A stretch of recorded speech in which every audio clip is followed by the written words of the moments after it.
Your data is like gold to hackers, and they'll sell it to the highest bidder. Are you protected?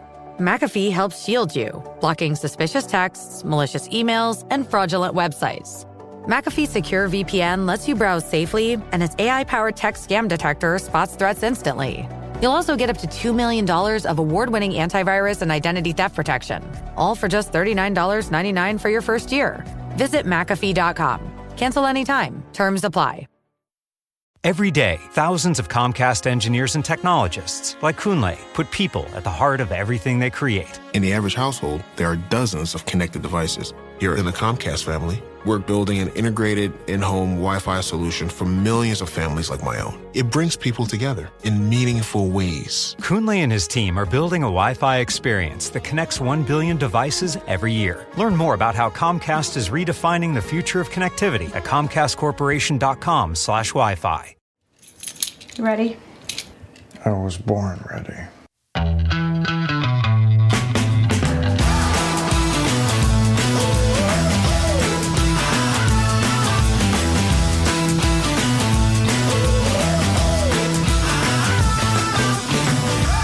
Welcome to Advisory Opinions. I'm Sarah Isgur. That's David French.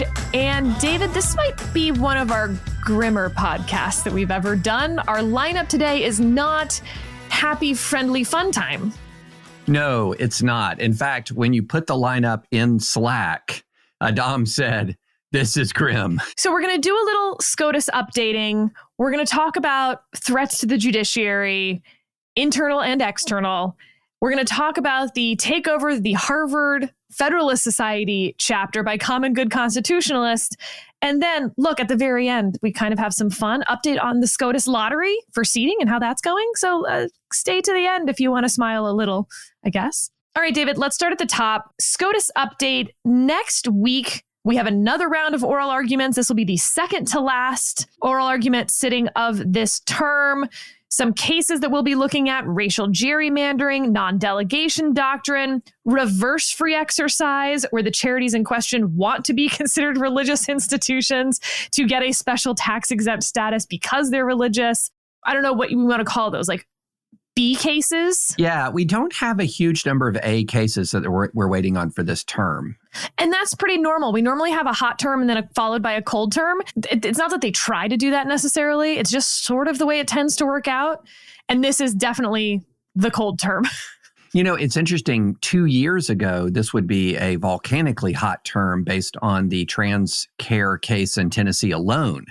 That would be, I mean, people would already be lining up outside the court to talk, to protest that. But it is remarkable how the political salience of that issue has changed to the point where very few people are talking about it or even appear to be anticipating it. And that was sort of the grade A hot case of the term. Well, and we kept noting that this was a cold term, but it was going to be in an election year, right? And you want those cold terms to line up in election years because of the potential for an emergency docket case related to the election. So we're all holding our breath. Doesn't happen. Now, I would say I'm still holding my breath for emergency docket stuff. Whether it ends up really the hottest ones come this term, they might actually make it till next term, maybe. I kind of doubt it. I bet that we're really looking at over the summer for some of these bigger emergency docket cases. But we've never really considered the emergency docket for the purposes of cold term, hot term. Right. Maybe we should start. Right. Okay. Speaking of the emergency docket, we also got the filing from the government on the birthright citizenship appeal. This came from Sarah Harris, was the only one who signed it. She's the acting Solicitor General. Solicitor General nominee John Sowers had his hearing, but he hasn't actually been confirmed yet. Unusual to see only one name on a brief from the Department of Justice. Now, this, remember, is going up in that emergency docket form in the preliminary injunction. I'll just read this one paragraph because they are actually not talking about birthright citizenship at any point in this filing. They're not defending it. This isn't on the merits. This is on the universal injunction aspect of it, which I think is very smart. Universal injunctions have reached epidemic proportions since the start of the current administration. Courts have graduated from universal preliminary injunctions to universal temporary restraining orders, from universal equitable relief to universal monetary remedies, and from governing the whole nation to governing the whole world. District courts have issued more universal injunctions and TROs during February 2025 alone than through the first 3 years of the Biden administration. That sharp rise in universal injunctions stops the executive branch from performing its constitutional functions before any courts fully examine the merits of those actions and threatens to swamp this court's emergency docket.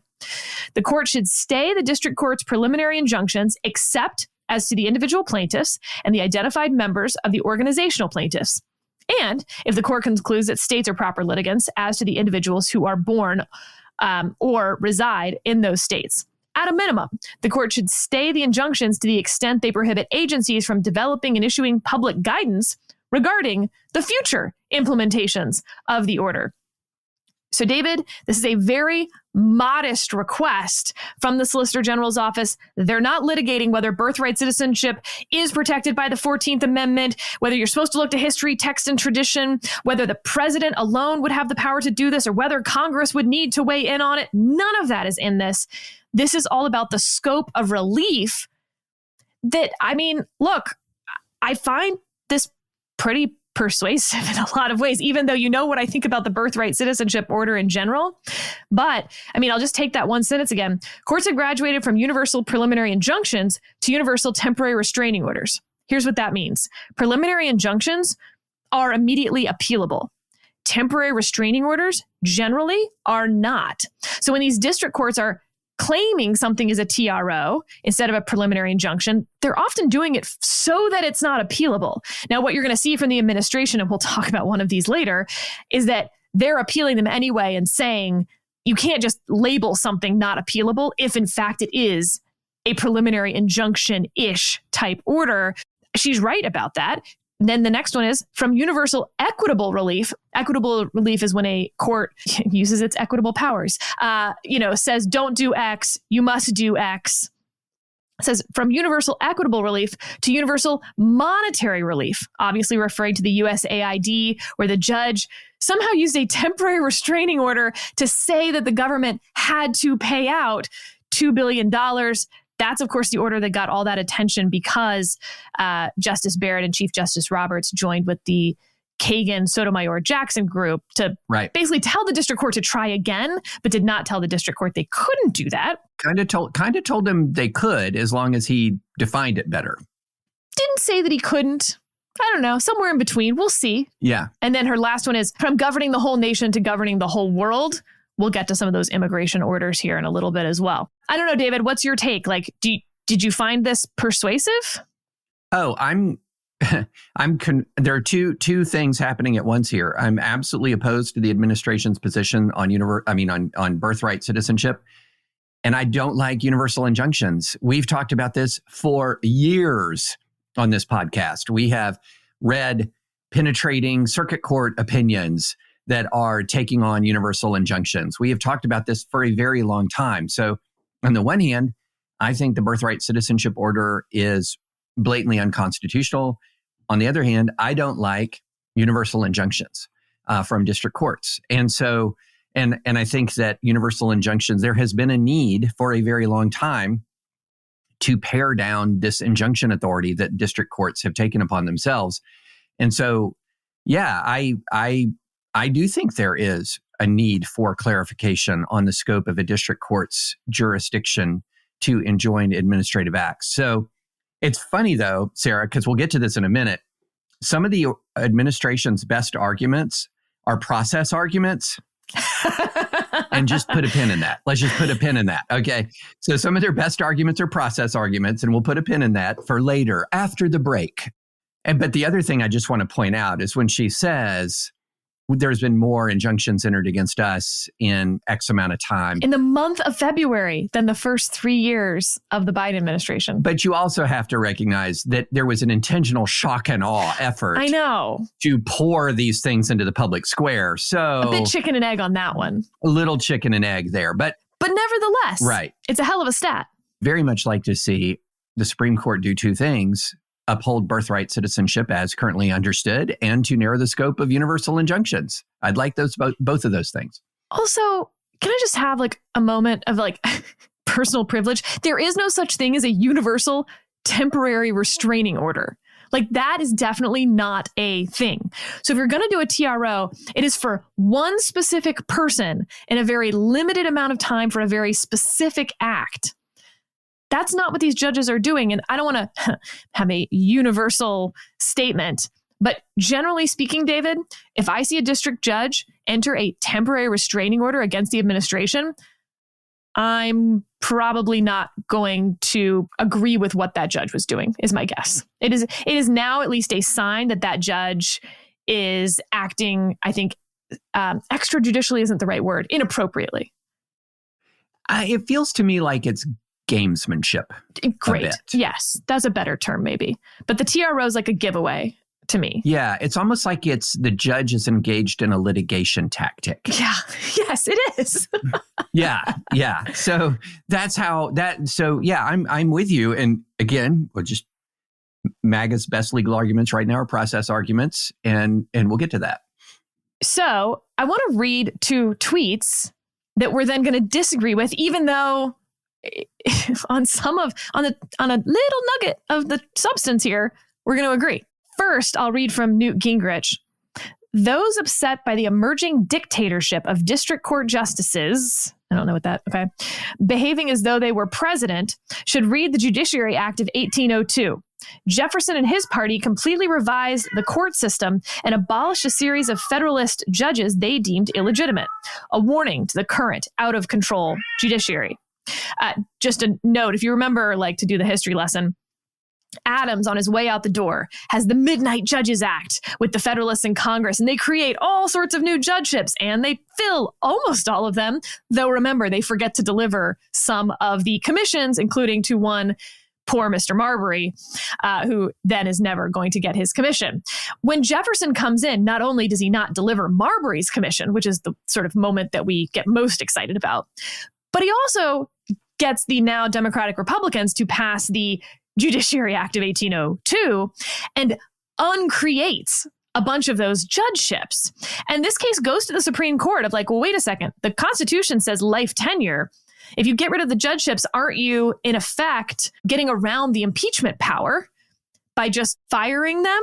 And the Supreme Court, in another martial jujitsu move that's probably more important than Marbury versus Madison in a lot of ways, it just doesn't have some of the fun language.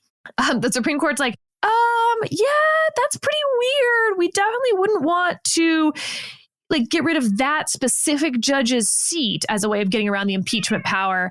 But since you seem to be getting rid of a bunch of them at once, it does say that, you know, it is up to Congress to create those lower court seats as they see fit. So yeah, I guess that's okay. So, David, hasn't really happened a lot since 1802. Obviously, we've created a lot, but we've never used it politically to get rid of, like, for instance, the Ninth Circuit. Yeah, right. Exactly. According to precedent, you kind of could. Congress could get rid of the Ninth Circuit because they don't like the Ninth Circuit. That is something that is an aspect of our Constitution that we've not really thought about very much at all, because we've never had occasion to think about it. And all of the arguments about the judiciary, it has been who gets to appoint whom and shall we confirm them? It is, in essence, treated as if the current version of the Article 3 judiciary was set in stone at the time of the Constitution, when the reality is the current Article 3 judiciary and its composition is both a matter of constitutional law and a matter of a political norm. Yeah, I mean, you don't have to have circuit courts at all. In fact, for 100 years or so, we didn't have what we would think of now as like district courts or trial courts. Circuit courts are the middle managers that hear the appeals automatically. If you appeal to appellate court, a circuit court, they have to hear your case. They don't have to hear oral argument, but they do have to like give you some decision. And then appeal to the Supreme Court, where they get to decide whether to hear your case or not. And that's largely up to them, barring some very narrow exceptions. That is, you know, a recent, depending, you know, if you're David's age, it's recent. And if you're my age, it's been a while. But about halfway through our country's... Time has passed the same or both of us, Sarah. But it's about halfway through our country's history that we create the current framework. It's really like 1920, 1925 that we're talking about here. So, David, do you consider Newt Gingrich's, not his tweet alone, I mean the idea, a threat to the judiciary? Yes. I don't take it as seriously as a threat to the judiciary as I take, for example, the possibility of defying court orders that we'll also get into. Yeah, we'll get to that after the break. And so I don't take that threat as seriously as I take the defying court orders threat. But I do think that what you're beginning to see is a all fronts attack on the judiciary. And I know we're going to get to this. This includes sort of the increasing atmosphere of threat around Amy Coney Barrett and MAGA turning on Amy Coney Barrett. So you're going sort of like, you're seeing a combination of like old school MAGA intimidation, like school board folks have faced and election workers. So you're seeing some of that. You're also seeing a very direct and blunt and immediate, we may or we may not agree with or comply with the court decision. And then you also have sort of this sort of Damocles maybe hovering of, well, nice little judiciary you have there, would be a shame if something happened to it. I look at that as maybe the most remote of the threats, but far more immediate are the two that I mentioned at the start, which are, we're just not going to comply with the court order, or we're going to threaten and intimidate you and make your life miserable if you don't rule the way that we want you to rule. I think those are much more immediate concerns.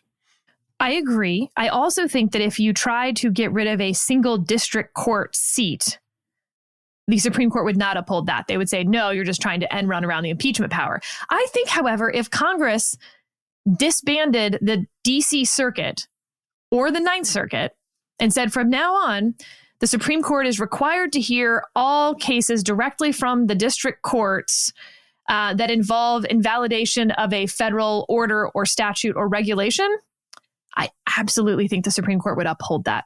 I think they would have to. I agree with that. They wouldn't like it. I do not think that they could do something like, we're going to dissolve the DC Circuit and we're going to replace it with, we're just going to call it the DC Court of Appeals. We're going to appoint all brand new judges to the new DC Court of Appeals. No, not happening. The DMV Circuit Court. Yeah, exactly. Yeah, no, absolutely not that. However, new idea, I think they could reconstitute all the circuit courts. Right now, remember, there's 11 numbered circuits and the DC Circuit and the Federal Court of Appeals. What's that one called? It's the Federal Circuit. Federal Circuit, thank you. Because the Federal Court of Claims and then... Federal Circuit. Yeah. Anyway, they could say like, you know what, instead of just breaking up the Ninth Circuit, we have to rethink this whole thing. And so, we're moving around all the circuits, and that's going to involve getting rid of some of these spots. Like, I think they could probably do that too. But no, the Supreme Court's not going to uphold doing a fake version. But if you want to do a real version, Newt Gingrich is right. There is precedent for it, though I agree with you. The point isn't to actually redo this. It's to threaten the judiciary. And that brings us to the next tweet. This is from a writer at The Federalist. John Roberts and Amy Coney Barrett had better wake up from their stupid little dream world and end this lawless nonsense from their precious co-credentialists in robes forthwith, or they can watch their lawyer friends turn the judiciary into a joke, which no president or Congress will listen to ever again. These cowardly morons don't seem to understand that all their power and authority is little more than a figment of the political imagination. Once the desire to believe in the judicial tooth fairy is gone, it is gone forever, and nothing will bring it back. Wiser men with far stronger backbones understood this for centuries. They knew their power as an institution was entirely one of perception, given the institution's lack of any real power to enforce its rulings against the two far more powerful branches of the federal government. The Supreme Court controls no army and no bank account. Its police can barely keep people out of its own building or away from the homes of its members. How on earth will it enforce rulings without the force of money or arms? The simple truth is it cannot, and its smarter members, until recently at least, understood the court's unique challenge: how to enforce rulings against two institutions despite any real power to do so. Those with brains and no fear of their own shadows knew this was only possible if the politicians and the people believed the courts had the necessary credibility and reputation to produce long-term deference to its decisions. We are rapidly approaching the point where that is no longer the case. And if Justices Tweedledum and Tweedledee insist on closing their eyes and sticking their fingers in their ears in the belief that if they can't see or hear or the consequences of their own idiocy and cowardice, then there won't be any. Then their only precious legacy will be the destruction of the very institution they're allegedly so desperate to save. Okay, David. So first, when I say that this is like Federalist 76 by Alexander Hamilton, but put into tweet form, I mean that on the substance, if you will. We have long talked about the court being a counter-majoritarian institution, by which we mean that we wouldn't need the court if we could simply leave everything to a majority vote. So the only time the court is doing its job is when it's stopping the majority from something. And I also think it's important to note that it is there really only to stop bare majorities and fleeting majorities. Because if you have an overwhelming majority, you amend the Constitution. And if you have a long sustaining majority, then you appoint justices to the Supreme Court and enough of them over time that it changes the makeup of the court and the ideas about the law. See, e.g., Brown v. Board of Education versus Plessy. All of that he is describing in his own idiotic and snarky and unhelpful way is accurate. Well, here's what's fascinating to me. So I went and looked and I thought, well, he must have been really mad about the Supreme Court order reversing. He must have been furious about the Supreme Court reversing Joe Biden's student loan forgiveness. Must have been just livid over that. He must have been furious that the Supreme Court reversed Joe Biden's OSHA vaccine mandate. Didn't see any notice or of any kind of anger at the Supreme Court over those things. So what we're dealing with here really is a person who is seeing rulings from judges that he doesn't like, and then sort of acting on an idea that it's illegitimate because of, gestures into emptiness, some kind of legal theory that he has adopted and believes to be true, at least for the moment, and it's inconsistent with his preferred legal theory. And so therefore it becomes an illegitimate ruling. And you're seeing this kind of argumentation really mounting in like the MAGA sphere. And it goes something like this. You hear about a wild action from the administration. Then in will come some MAGA figure online, usually on X now, sometimes in a hit on Fox or whatever. And they'll say, actually, this isn't a wild thing from the administration at all. Actually, this is very legally sound under XYZ legal theory that you may have never heard of until 3 seconds before that appearance. And then all of a sudden, because partisans are going to partisan, that's what they do. They say, well, the court has just defied this ironclad legal theory that I learned about 3 seconds ago. The court is illegitimate. And that you just see this again and again and again and again. And we saw it in the election contest. We saw it to some degree in the early of Trump's first term, not as much though. You saw it a lot more building in the Biden era.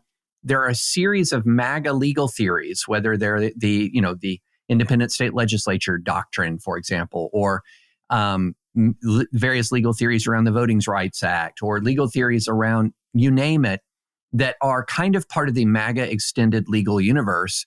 And they've just essentially said, well, this is right.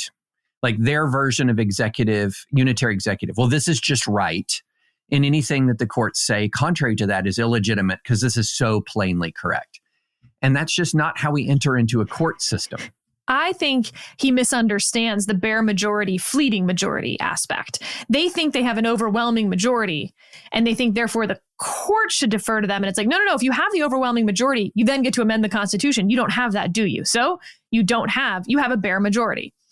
And you think it's not fleeting because he won in 2016 and now he's won now. And like, no. 2 terms is not, that's not a long-term majority. And even so, he may be able to appoint more justices to the court. We'll see. And that is how you change that aspect. Here's the fundamental thing. I agree with him on the long-term legitimacy problems for the court that has been the case for 250 years. Well, 230, whatever. I don't know. I can't do math. But, since the actual ratification in 1789. So he's right about that. And he's right about courts should be very careful not to spend that political capital, that political legitimacy that they have built up over that 230 some year period. He's dead wrong about how you do that, though. I mean, so wiser men with far stronger backbones understood this for centuries, that the way to do it, yada, yada, is that the other branches need to believe that you'll have long-term deference. No. That's not how you build legitimacy.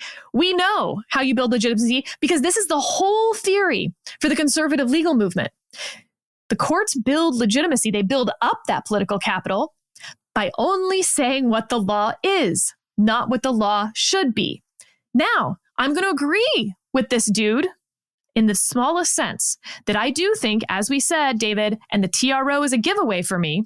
If you're issuing a TRO, it is a presumption. You can disprove my presumption with good arguments and good decisions. If you're issuing a TRO, I'm not sure you are saying what the law is, because you're issuing a TRO instead of a preliminary injunction in this like litigation maneuver, as you described it, to shield yourself from appellate review. When the courts say what the law is and not what the law should be, that's how they're putting more little legitimacy coins into it. And David, I found this old interview from 2007. It was actually Chief Justice Roberts becomes Chief Justice for the OT05 term, October term 2005 to 2006. He does this interview. It's published in January 2007. So he does the interview at the beginning of his second term as Chief Justice. And remember, he's only the 17th Chief Justice. We've had 45 presidents, but only 17 chief justices, some of whom like served for a hot second. Several are under 4 years. And then you have the big boys, if you will. Chief Justice Roberts will soon hit his 20th benchiversary here in September. And he will then be the fourth longest serving chief justice ever on the U.S. Supreme Court. Anyway, he says in this early interview in his tenure that he looks back on the history of the court and he says the majority of the chief justices have failed. And he's reflecting in this interview with Jeff Rosen, the president of the National Constitution Center in the Atlantic. We'll put it in the show notes because it's a fascinating little time capsule.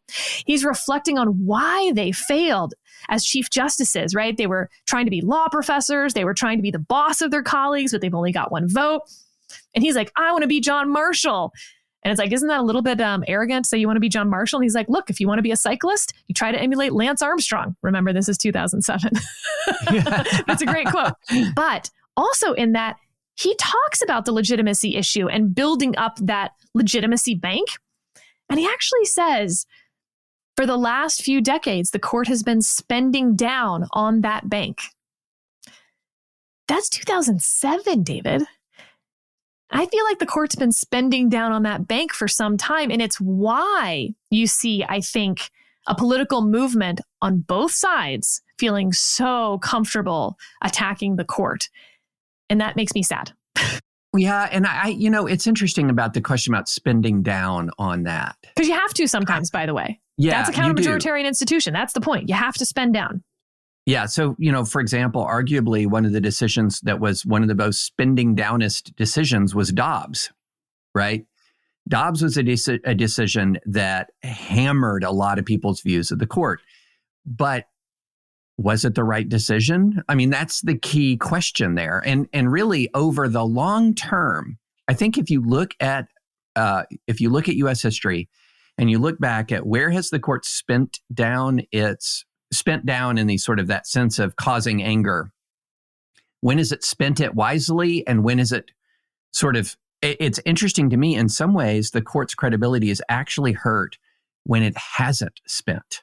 I totally agree. Dred Scott was within the culture. Plessy v. Ferguson was within the culture. And Korematsu within the culture. Yeah, yes. Totally. When they're deferring and or trying to solve a political problem.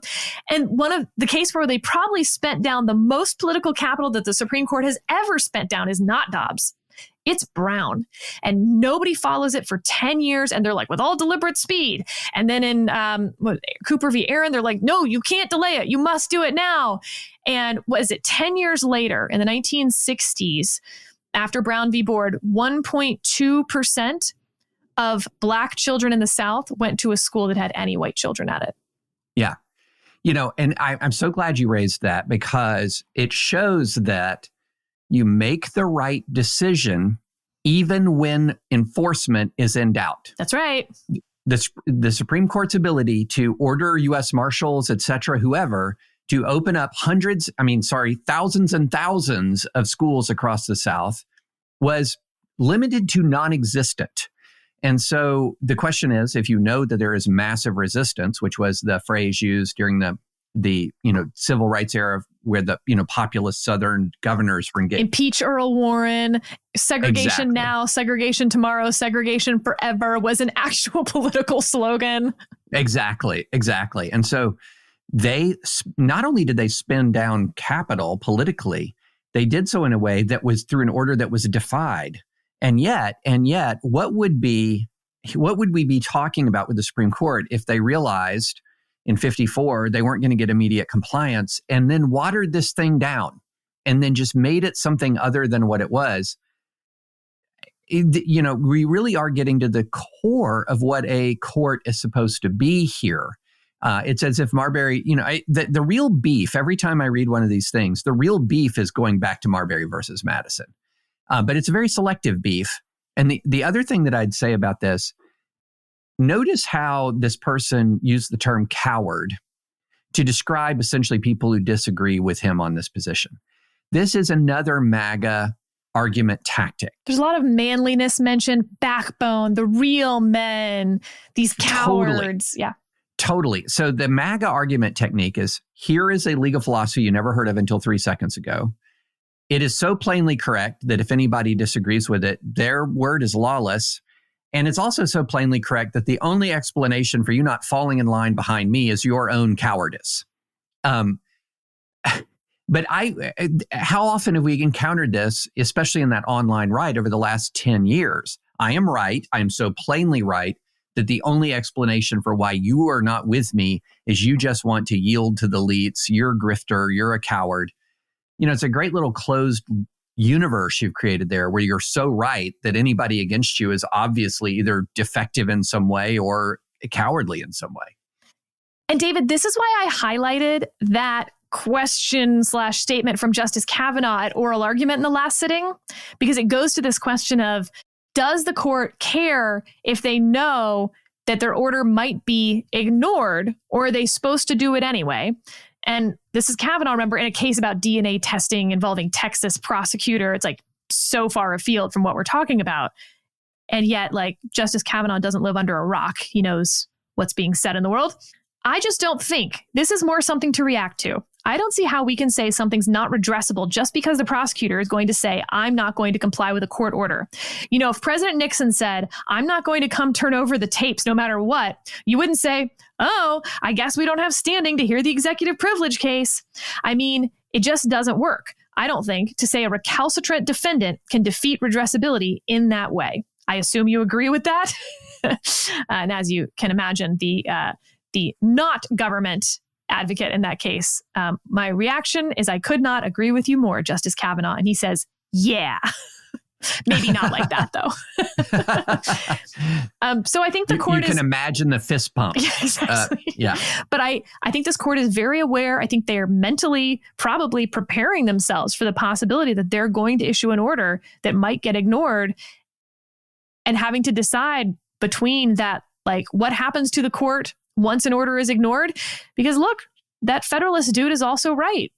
Once you start ignoring the Supreme Court orders, I don't think you put that toothpaste back in the tube. We're flippant a little bit, or glib, I guess, in ignoring that threat. And that the Supreme Court should just blithely, well, if you ignore it, you ignore it. Oh, well, this is like Brown, and Brown's great. It will be a thunderclap.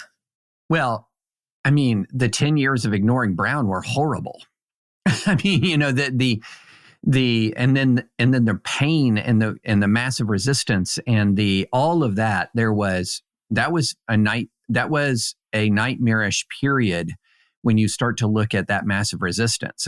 So we do have precedent for the way in which a massive resistance does create real harm in the American Republic. There's no question about that. And I do think that the court and courts, plural, should be smart about what they draft and what they write, so that Number one, do not create unnecessary wiggle room. Number two, do not engage in gamesmanship or what looks like litigation tactics. Number three, this is not the time to stretch your authority, guys.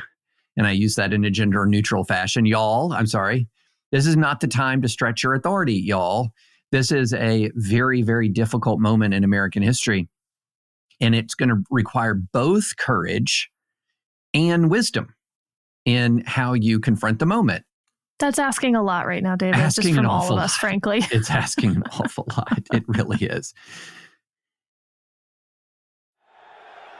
The new KFC Dunk-It Bucket with juicy original recipe tenders, new mashed potato poppers, crispy fries, plus 3 sauces that fit right on top of the lid, so you can dunk anywhere. You can dunk at the game, dunk while security points to the no outside food sign, and dunk as 20,000 people watch you and your Dunk-It Bucket get removed from the stadium. Dunk almost anywhere with the new $7 KFC Dunk-It Bucket, or get the double Dunk-It Bucket for $25. Prices and participation vary while supplies last. Taxes, tips, and fees extra. And now we'll take a quick break to hear from our friends at Ethos Life Insurance. When you're a parent, you think a lot about your kid's future and how you can make sure you're setting them up for success. But what if something happens to you? Life insurance can provide you with the peace of mind that your finances are set for them. And Ethos makes securing life insurance policies up to $3 million as smooth and as fast as possible. If you've applied for life insurance before, you know how difficult and confusing the process can be. With Ethos, you can apply for affordable life insurance quickly and easily, all without a medical exam. Just answer a few health questions and lock in your rate in as little as 10 minutes at ethos.com/AO. 10 to 30 years of term life coverage starts as low as $10 a month. 3 million families have trusted Ethos to help find the right coverage. They've earned 4.8 out of 5 stars on Trustpilot with over 2,100 reviews. Lock in your rate today and give yourself and your family peace of mind. Term life policies start as low as $10 a month. Get your free quote at ethos.com/AO. That's ethos.com/AO. This episode is brought to you by LifeLock. It's tax season, and we're all a bit tired of numbers. But here's one you need to hear. $16.5 billion. That's how much the IRS flagged for possible identity fraud last year. Now here's a good number. 100 million. That's how many data points LifeLock monitors every second. If your identity is stolen, they'll fix it. Guaranteed. Save up to 40% your first year at LifeLock.com/podcast. Terms apply. Okay, more threats to the judiciary. We talked last week about the specific turning from the far right on Justice Amy Coney Barrett. We talked about all the reasons we thought that was happening. In the intervening week, David, someone sent this email. I've constructed a pipe bomb, which I recently placed in Amy Coney Barrett's sister's mailbox at her home. The device's detonation will be triggered as soon as the mailbox is next opened. Free Palestine. I think it goes without saying this is bad. It has an effect on the judiciary, not the one you think. It doesn't cow them or make them want to vote for your side. It affects them in terms of making them more isolated and less engaged with the world, which I don't think is a good thing for the judiciary. And it makes good people less willing to take this job, especially people who have young children. You have to think, like, is my personal ambition worth putting my children at risk themselves, or worth risking that they won't grow up with a mother or a father because of the job that I'm taking? And I say this because I'm talking to people who are either on potential shortlists or are thinking about taking a circuit judgeship, et cetera. And these are the questions they're asking themselves. Can I do this to my family and including my siblings who aren't even like living in my household? So it has an effect of making good people not do this job. You're exactly right, Sarah, because there's another factor involved. If you're talking about people who are extremely talented individuals who have the opportunity to become a federal judge, guess what? They can do a bunch of stuff. Yeah, make a ton of money for their family, take sweet European vacations or whatever. Or they can serve their country, something that a lot of them want to do, but not if their children are going to be, not if you constantly have to worry about your children being kidnapped. Well, and I'm so glad we're talking about this, because one thing I've been trying to communicate to people for years is that otherwise inexplicable actions from public figures become explicable when you remember the atmosphere of threat that many of them operate under. And so, it's been said many times. I mean, Pete Meyer said this in the impeachment battle in 2020. He said that there were Republican colleagues who wanted to vote for impeachment, but were afraid for their families' lives and did not. This is something that is a very real phenomenon. And it's a moment that, as we've talked about, we use this word, it's a moment that calls for courage. But at the same time, it is very difficult to sustain a sensible democratic republic when the very act of being a public figure is a courageous act. That is a hard thing to sustain. It is a very hard thing to sustain virtue and courage at the same time, day after day, year after year, just to walk into the job, just to do the job with integrity. And it's one of the things that makes me very worried. Now, a lot of the folks that we know in the judiciary, we've been very fortunate to have a large number of judicial guests. And the people we know in the judiciary have a lot of confidence in their integrity. I have a lot of confidence in their courage. But that has to be replicated hundreds of times across the length and breadth of the American judiciary in an atmosphere of escalating threat and intimidation. And I will tell you, it is that atmosphere of threat and intimidation that actually sometimes worries me more than the legal maneuvering, the defiance, et cetera, because it's rooted in that threat and intimidation is coming. Yes, it's inspired by the people at the top, but it's coming from the grassroots. It's coming from Americans out there in this country who are so activated and so angry that they're willing to threaten or intimidate people who disagree with them. And that existence of that population is what really worries me going forward. Sort of incredible also, because one of the main grievances that we hear from the right that comes up is that the left / the media did not respond forcefully enough to the threat on the attempt on Justice Kavanaugh's life and his family. But for a phone call that guy makes to his sister, we may be living in a very different country right now. It is one of the most sobering historical moments I can think of late. It came so close. It's right up there with the attempt on now President Trump's life, then candidate Trump's life in Pennsylvania, in terms of political violence intended to change the direction of the country. Congressional baseball shooting as well. I mean, yeah. And yet they blame that on the left's rhetoric. And again, you're not going to hear me disagree very much with that. I agree. No, I agree with that. I agree that people didn't react strongly enough to it, including in the media. I agree that it came from this escalating rhetoric on the left about we've got to do something about this out of control court. Look what they did in Dobbs. And people felt like they needed to take it into their own hands potentially. What do you think you're doing now with Justice Barrett? Now, interestingly, with the Free Palestine thing at the end of that email, I have no reason to think this person is on the right or that they have any clue what's going on at the court. This might have had, the court has not had any Gaza-related litigation. Note that. But set aside that threat to her sister. What do you think you're doing when you're talking about how Justice Barrett is the problem? She's, what's preventing President Trump from having his administration, upheld and all of that. I don't know, man. You're getting pretty close to where the left was about reaping the whirlwind. Yeah, the left the far left has been violent and threatening for a very long time in this period. We saw that in the riots in 2020. Absolutely. We saw that in the congressional baseball shooting. We saw that in the attempt on Kavanaugh's life.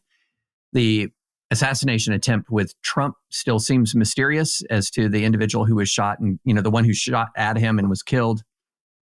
The motivation there is mysterious, but obviously politically motivated assassination attempt. And I think, we can talk about that. And MAGA gets an enormous amount of, rightfully gets an enormous amount of energy by opposing that intimidation.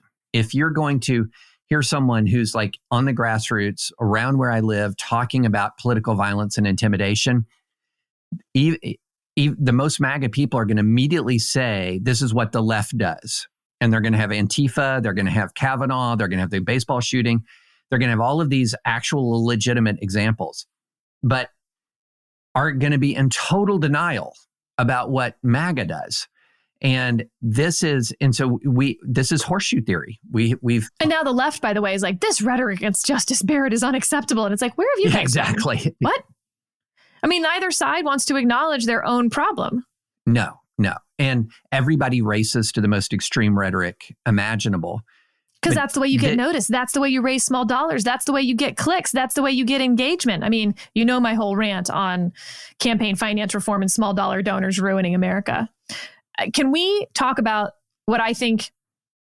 I want to talk about what I think is genuinely the most serious threat facing the rule of law that has come from the Trump administration. And then I want to talk about the ones I'm less worked up about. I want to start with the serious ones.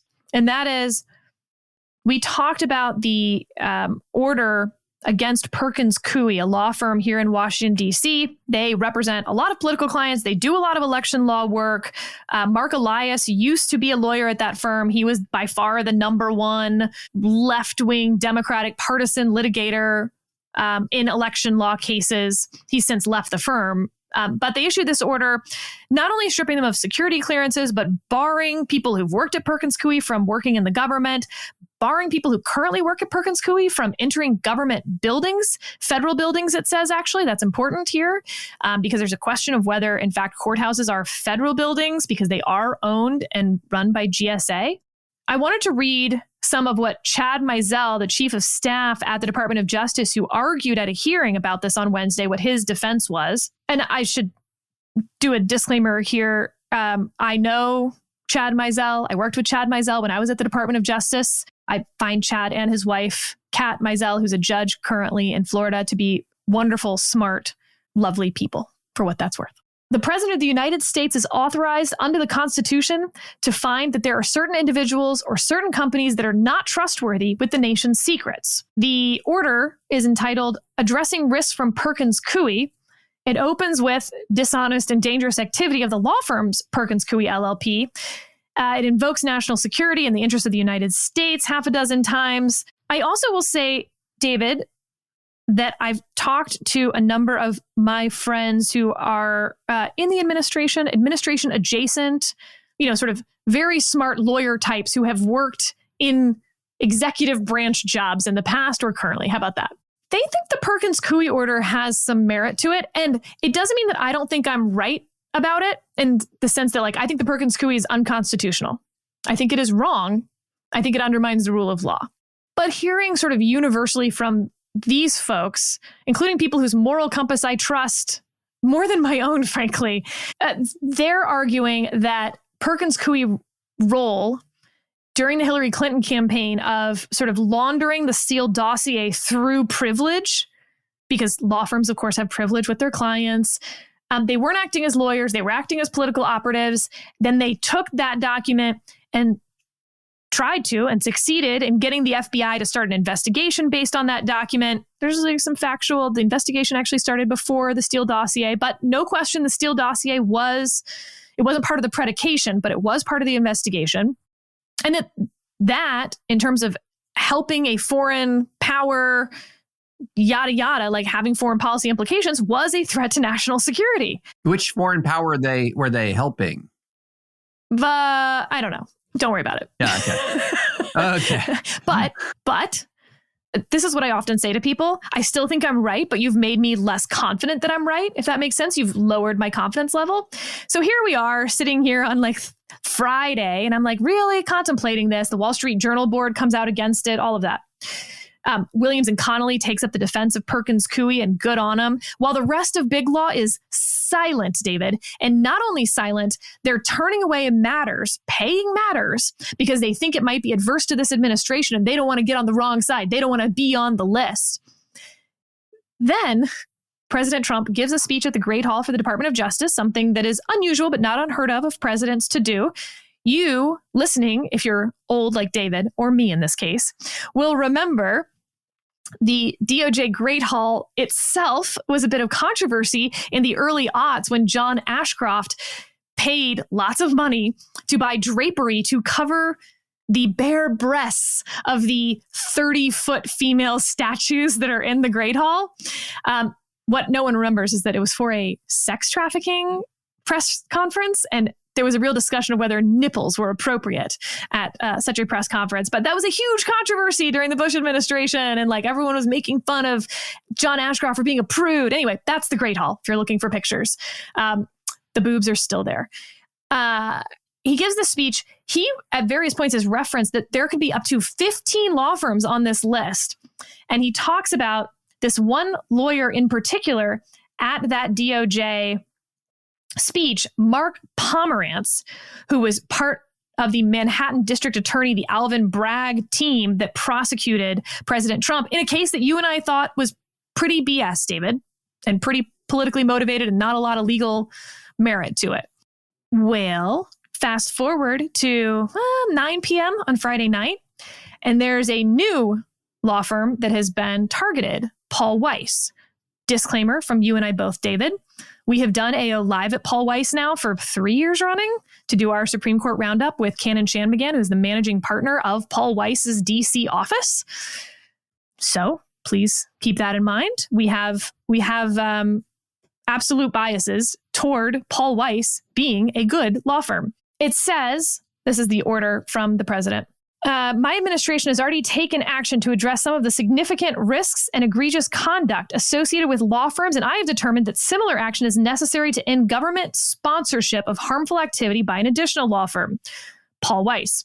In 2021, Paul Weiss partner and former leading prosecutor in the office of Special Counsel Robert Mueller brought a pro bono suit against individuals alleged to have participated in the events that occurred at or near the United States Capitol on January 6, 2021, on behalf of the District of Columbia Attorney General.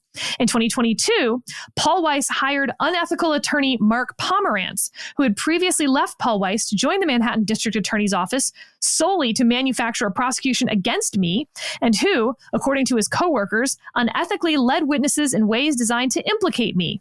After being unable to convince even Manhattan District Attorney Alvin Bragg that a fraud case was feasible, Pomerantz engaged in a media campaign to gin up support for this unwarranted prosecution. Additionally, Paul Weiss discriminates against its own employees on the basis of race and other categories prohibited by civil rights laws. Paul Weiss, along with nearly every other large influential or industry-leading law firm, makes decision around, quote, targets based on race and sex. My administration is committed to ending such unlawful discrimination perpetuated in the name of diversity, equity, and inclusion policies, et cetera, et cetera. And then it has the same thing. It's the security clearances. No one can come work in the government. You're not allowed in federal buildings. All of that stuff. For what it's worth, David, the Mark Pomerantz relationship with Paul Weiss is a little weird. He hasn't been a partner at Paul Weiss since 2012. He then converted to the title of counsel, which can mean of counsel is maybe the biggest range of any title at a law firm. It can mean you're actually very involved in the law firm. It can also mean that you're almost emeritus, that you sort of like maybe visit the office once a month. He keeps that basically on and off through going to DOJ during the Biden administration. He does go to Alvin Bragg's office. He comes back for like a hot second, a few months, I guess, in 2022 with that of counsel title and leaves again. I don't actually know where he is now. But the point is, he's not at Paul Weiss. And neither is Mark Elias at Perkins Coie. And the reason that I mentioned that whole Perkins Coie thing is because this so wildly undermines any argument that the Perkins Coie order actually was about national security. When in fact, all of this is just about a lawyer did something to Trump that he didn't like when he was a private effing citizen. It is the scariest thing that this administration has done by a mile to me, David. It shows that they are ticking through their retribution list. They're starting with law firms. That's fine. The silence from big law is incredible after this Paul Weiss order in particular, because there's more law firms on the list. You're already on the list, you idiots. So start standing up because it's going to be too late. And you know who's after the law firms? The individuals, because the first thing they want to do is prevent the individuals from being able to get law firms to represent them. That's the point, you idiots. And look, on this, it's time. There are elements of the Trump administration that are blazingly incompetent. There's just no question about that. But I do think that people overestimate the Trump team's incompetence constantly, and they overestimate it in this very particular way. That whatever look, I have written about Trump's incompetence. I have written a lot about like sort of the larger MAGA world's incompetence, but there's a big carve out to that. They're very politically shrewd. They know why they won. They know how they won. They know what wins for them. And here's one of the things that they have learned is that if you can pick the right target to begin with, then almost everything else that follows gets subsumed into the analysis of the first target. So, for example, when the administration went to cut USAID, there is a reason why they led with this bogus tens of millions of dollars in condoms to Gaza story, because they wanted to fix in people's mind that this is what USAID does. It just does a bunch of woke stuff, LGBT stuff, and that's what it is. In the meantime, they're gutting PEPFAR, and it hasn't really been fully, fully restored. They're gutting other things that are not condoms to Gaza, which was a bogus story, very bogus. But once they get something categorized, and I think going after Perkins Coie, Sarah, they're going after a law firm that for a lot of MAGA people who are deep into sort of the MAGA extended universe, they know and loathe that institution, loathe it. And so you're going after a hated target. And then when Paul Weiss gets pulled in, they're kind of just pulled into that whole thing as well. Even though, look, I agree with you. The Perkins Coie, that's wrong, bad, unconstitutional. Paul Weiss, wronger, badder, unconstitutionaler. Exactly so. This is the pattern. And note, by the way, we've skimmed over the January 6th part of this, right?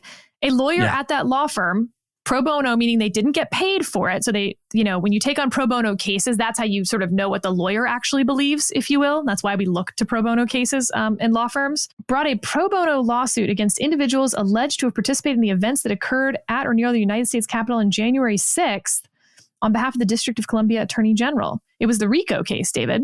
Civil, corrupt organization, like the thing you bring against mafia folks.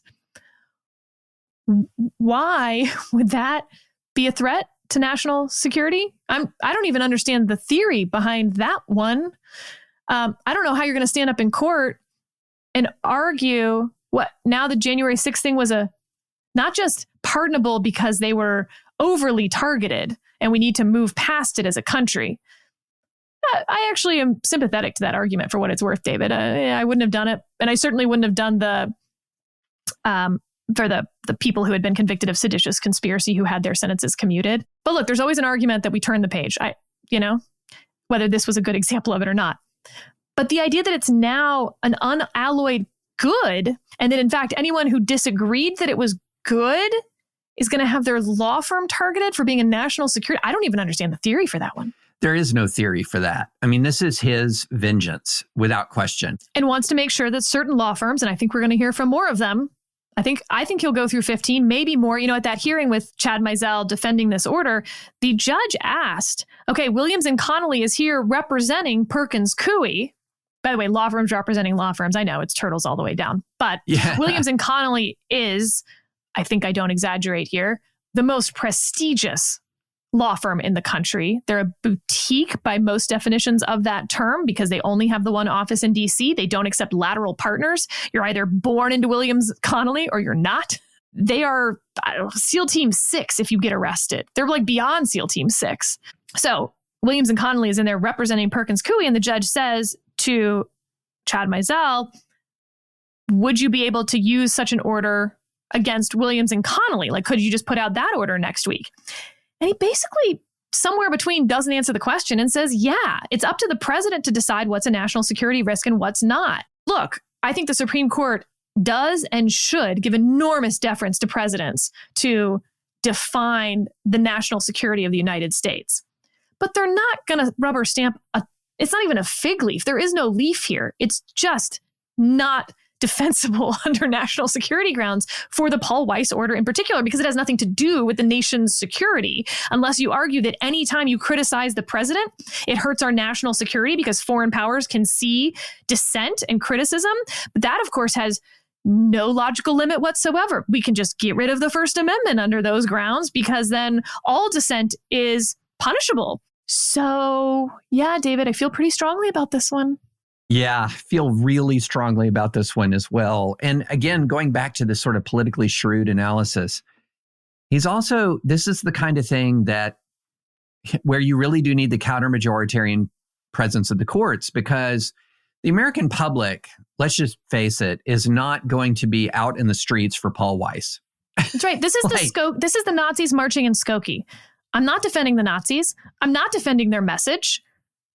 But you're damn right I'm going to be out there marching for their right to do this, because that's how I know I have my right to do it. And is anything more clear than, in this case, you defend Perkins Coie because I'm literally on the retribution list also.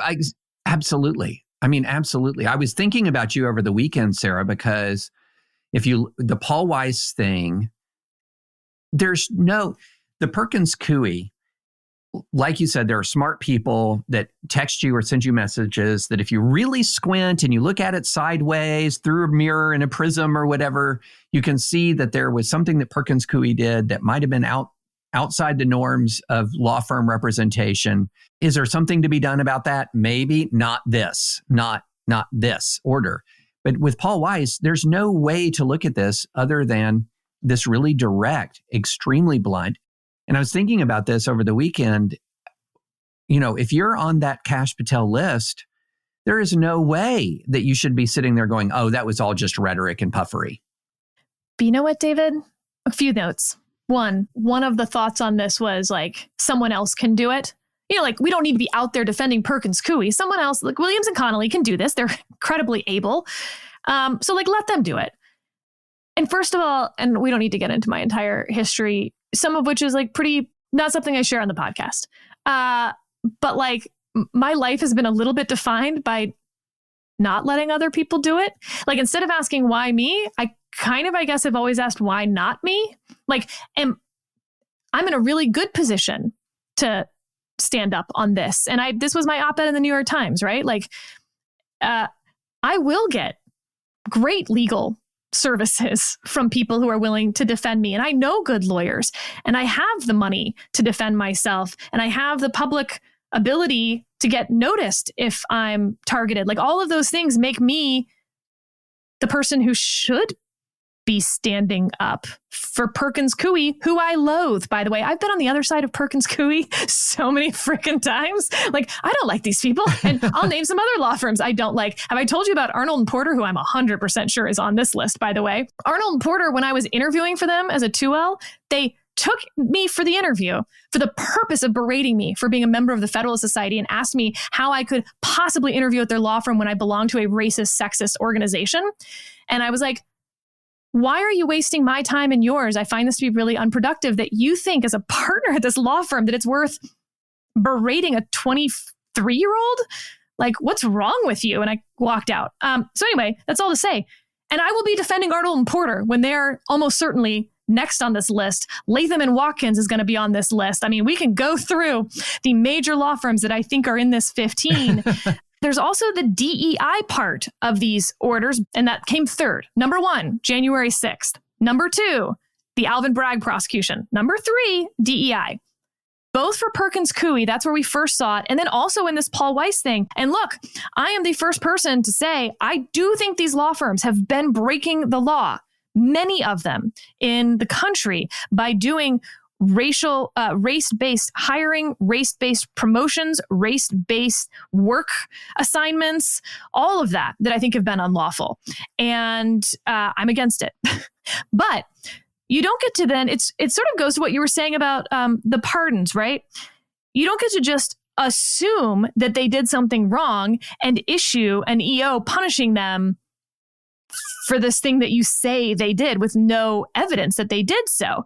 And by the way, the Equal Employment Opportunity Commission sent long investigatory letters to many law firms around Washington, D.C. this week, including Perkins Coie, Latham Watkins, Freshfields, Kirkland and Ellis, Wilmer Hale.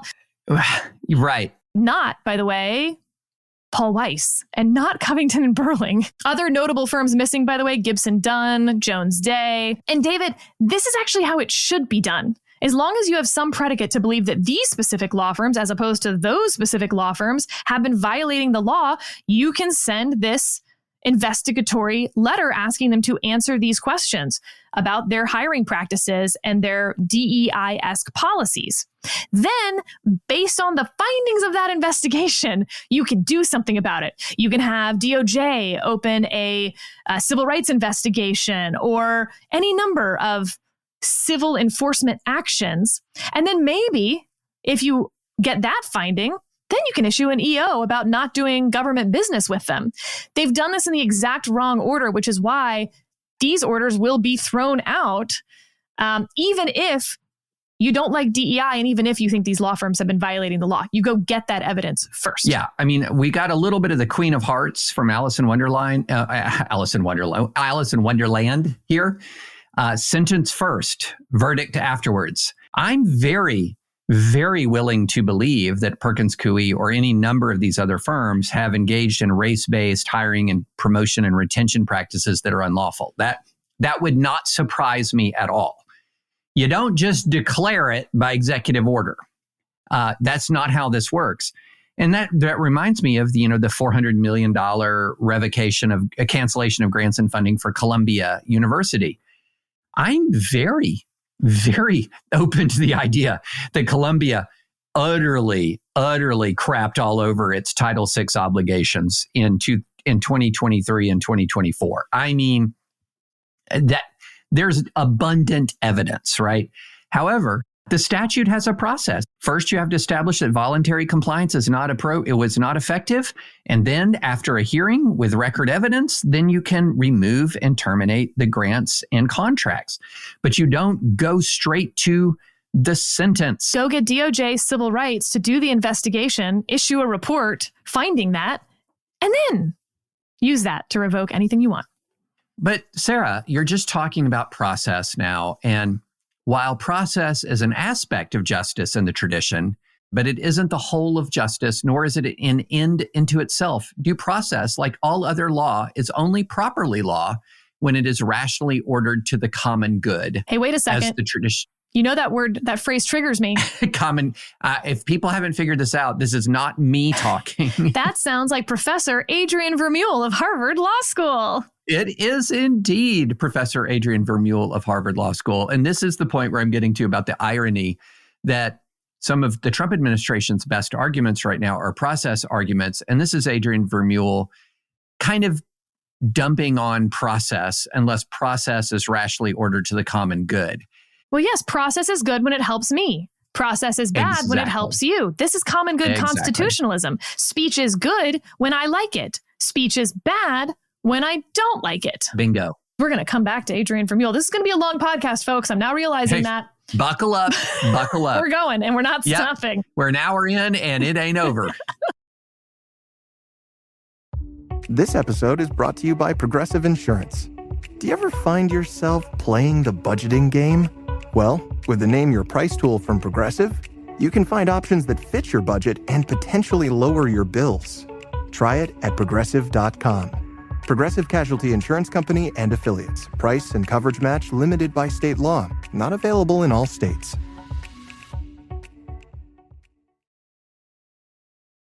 Well, and then there's Trump's thoughts on pardons and auto pens, Sarah. Let's spend a second on that. Yes, let's do that. Okay, here we go. Here is the actual Truth social post. The pardons, and that's in scare quotes, that sleepy Joe Biden gave to the unselect committee of political thugs and many others are hereby declared void, vacant, and of no further force or effect. All those words are all caps, by the way, because of the fact that they were done by auto pen. In other words, Joe Biden did not sign them, but more importantly, he did not know anything about them. The necessary pardoning documents were not explained to or approved by Biden. He knew nothing about them, and the people that did may have committed a crime. Therefore, those on the unselect committee who destroyed and deleted all evidence obtained during their 2-year witch hunt of me and many other innocent people should understand that they are subject to investigation at the highest level. The fact is, they were probably responsible for the documents that were signed on their behalf without the knowledge or consent of the worst president in the history of our country, crooked Joe Biden. There's so much there, David. Look, let's start with just the legal. Let's start with the end, if you will. Will these pardons get undone? No, absolutely not. There's so many reasons. There's like layer upon layer. I think if they went to even investigate, let alone try to bring charges against Liz Cheney or Adam Kinzinger, the lawyers in question would have a show cause order at their feet within moments. Show cause order, by the way, means that the judge is saying, tell me why I shouldn't sanction you for this, because it's so obviously frivolous. So you have the pardon, and we'll discuss why this doesn't really make much of a difference. 2, you have the speech and debate clause.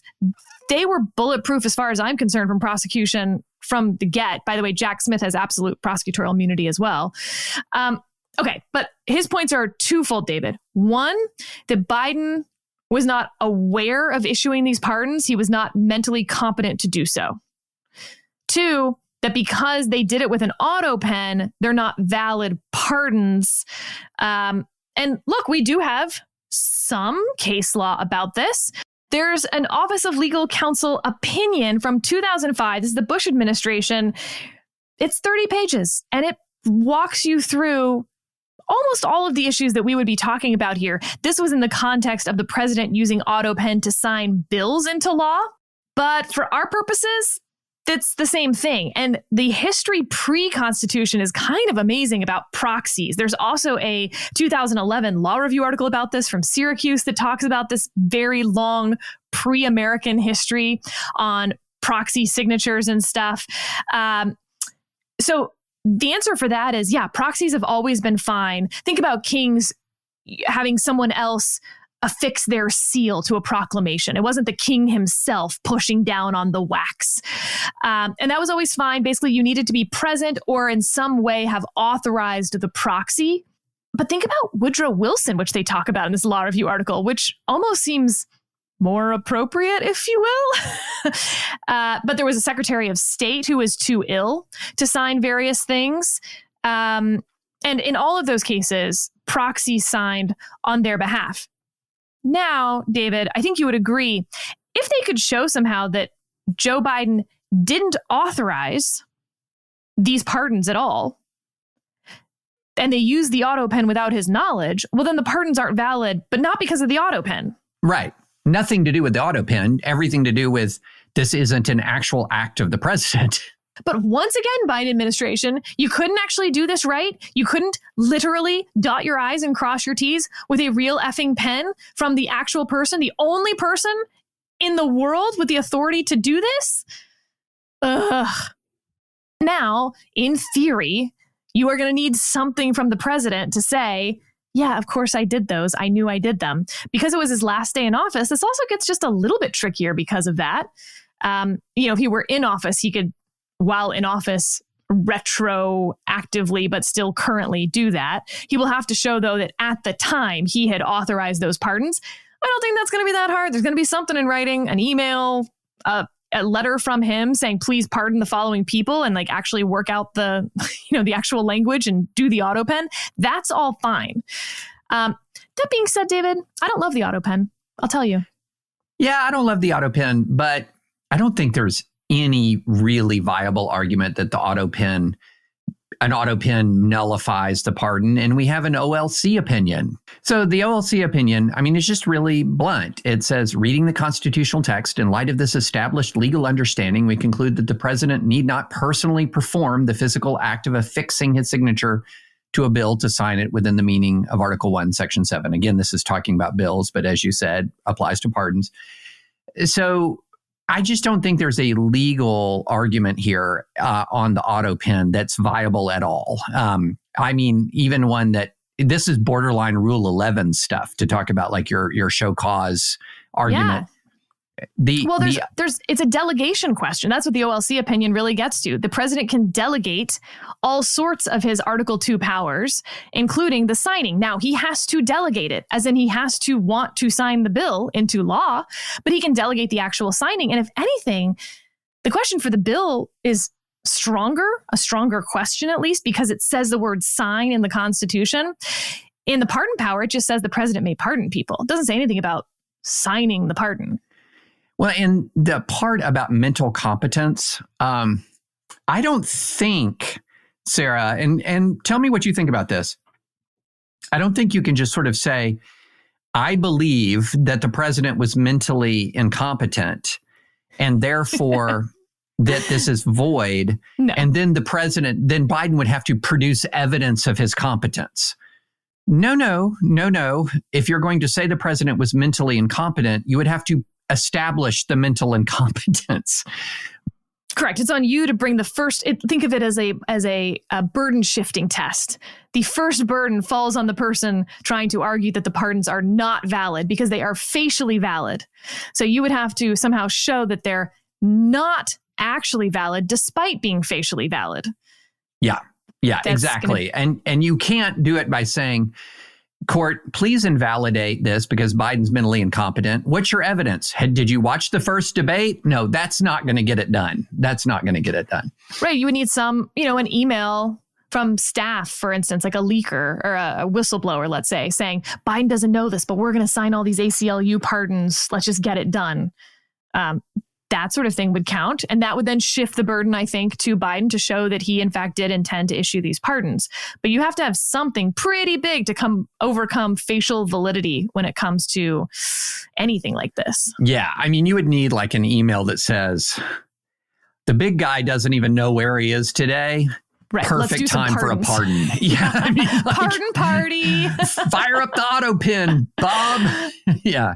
No, it's that Truth Social post, spoiler alert, the pardons are not voided.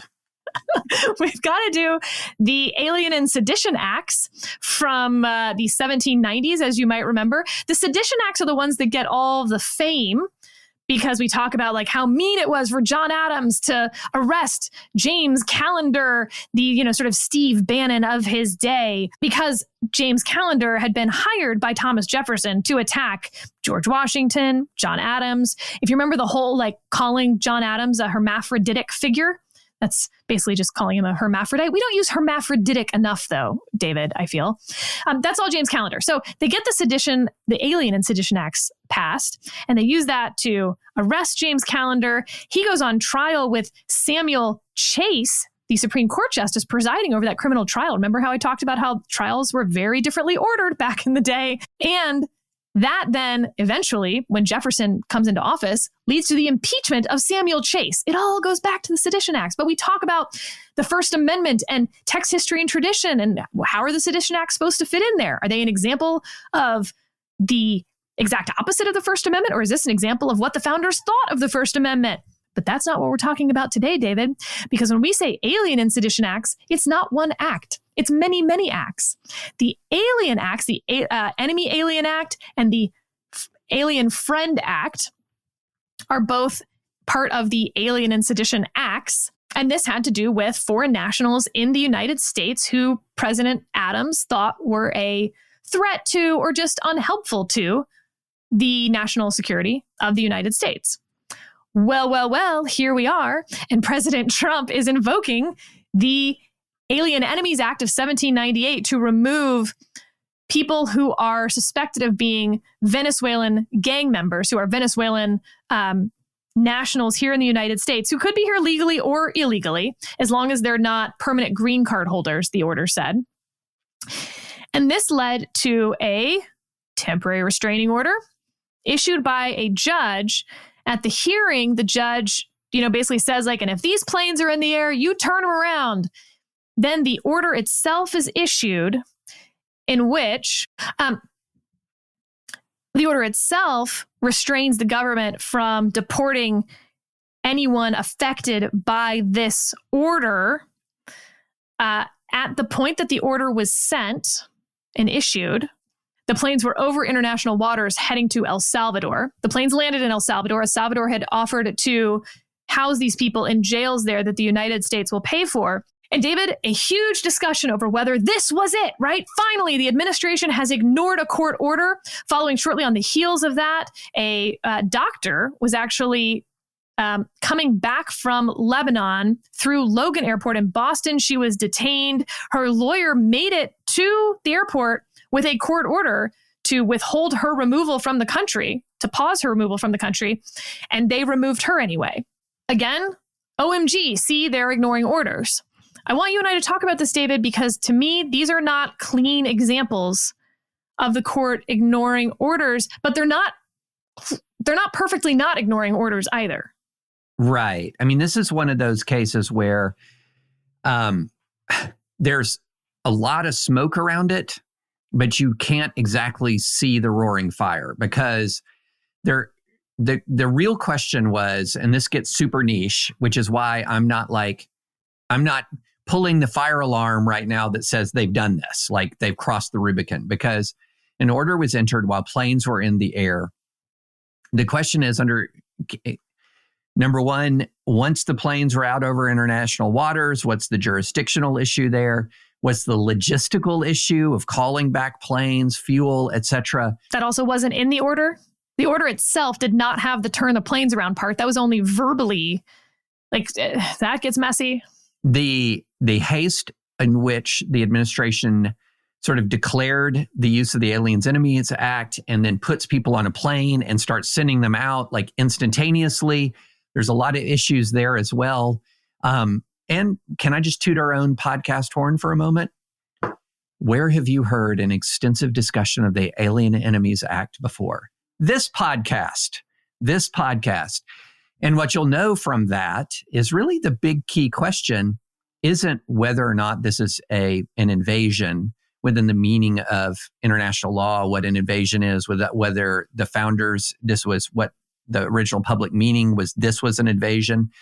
Because if you're going to address the issue on its merits, the administration's almost certainly going to lose. There's 3 times that the act has been invoked before: War of 1812, World War I, World War II. What do those things have in common? They're declared wars against nation states, right?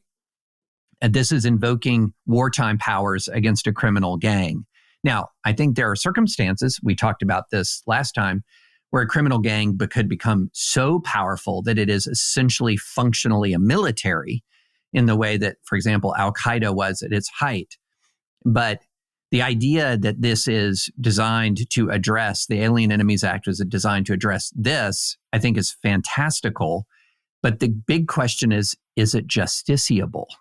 In other words, regardless of whether you think there's an actual invasion, is this in that category of cases in the national security realm where the Supreme Court just doesn't intervene and doesn't, the Supreme Court, for example, doesn't